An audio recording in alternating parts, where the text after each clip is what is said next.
ستائش گر ہے زاہد اس قدر جس باغ رضواں کا، وہ ایک گلدستہ ہے ہم بے خودوں کے طاق نسیاں کا۔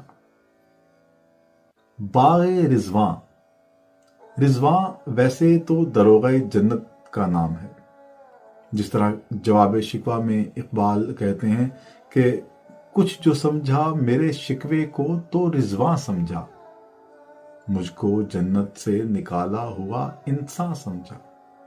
تو یہاں پر رضواں سے مراد دروغہ جنت ہے، لیکن اس شعر میں باغ رضواں کی ترکیب جو ہے وہ استعمال ہوئی ہے، اور باغ رضواں سے مراد ہے جنت۔ رضواں کا ایک مطلب جو ہے وہ رضامندی یا اللہ تعالیٰ کی خوشنودی بھی ہے۔ تو وہ لوگ جن کو اللہ تعالیٰ کی خوشنودی حاصل ہے یا ہوئی ہوگی، وہ جس باغ میں جائیں گے اسے باغ رضواں کہا گیا۔ تو یوں باغ رضواں سے مراد جنت ہے۔ تو اس شعر میں باغ رضواں جو ہے وہ جنت کے طور پر استعمال ہوا ہے۔ آئیے اب دیگر مشکل الفاظ کے مطلب اور ان کا مفہوم دیکھتے ہیں۔ ستائش گر، مداح یا تعریف کرنے والا۔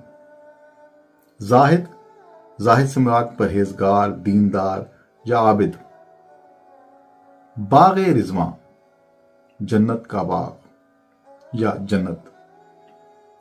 طاق، دیوار میں چیزیں رکھنے کے لیے ایک محراب دار جگہ۔ نسیاں، بھولنا۔ طاق نسیاں، طاق نسیاں کا مطلب ہوا بھولنے کی جگہ یا ایسی جگہ جہاں کوئی چیز رکھ کر بھول جائیں۔ شعر میں اس سے مراد مکمل طور پر نظر انداز کرنا یا فراموش کر دینا ہے۔ ستائش گر ہے زاہد، زاہد سے ویسے تو مراد پرہیزگار اور متقی شخص ہوتا ہے، لیکن شاعری میں زاہد ایسے شخص کی علامت ہے جو محض ظاہری عبادات اور مذہبی رسومات پر زور دیتا ہے اور دل اور انسانی جذبوں کی گہرائیوں کی حقیقت کو نہیں سمجھتا۔ تو غالب کہتے ہیں کہ ستائش گر ہے زاہد اس قدر جس باغ رضواں کا، کہ زاہد جو ہے وہ اس قدر جس باغ رضواں یعنی جس جنت کا ستائش گر ہے، جس کا اتنا معترف ہے کہ جیسے جنت ہی سب کچھ ہے، وہ ایک گلدستہ ہے ہم بے خودوں کے طاق نسیاں کا، کہ وہ ہم جیسے بے خود اور آزاد طبیعت لوگوں کے لیے محض ایک گلدستہ ہے، اور گلدستہ بھی ایسا جو کہ ہم نے طاق نسیاں پر رکھ چھوڑا ہے۔ طاق، طاق پرانے وقتوں میں دیوار میں ایک چھوٹی سی جگہ بنائی جاتی تھی چیزیں رکھنے کے لیے، اسے طاق کہا جاتا تھا۔ اور طاق نسیاں ایک محاورہ ہے جس کا مطلب ہے کہ آپ کوئی چیز کہیں پر رکھ دیتے ہیں اور اس کے بعد آپ اسے بھول جاتے ہیں یا فراموش کر دیتے ہیں۔ دراصل غالب یہ کہہ رہے ہیں کہ جنت کا حصول جو ہے وہ ہماری زندگی کا مقصد نہیں ہونا چاہیے۔ ہمیں نیک اعمال یہ سوچ کر نہیں کرنے چاہیے کہ ہمیں اس کے بدلے میں جنت ملے گی۔ گو کہ اس شعر میں جنت کی تحقیر کی گئی ہے، لیکن جنت کے لیے لفظ گلدستہ استعمال کیا گیا ہے۔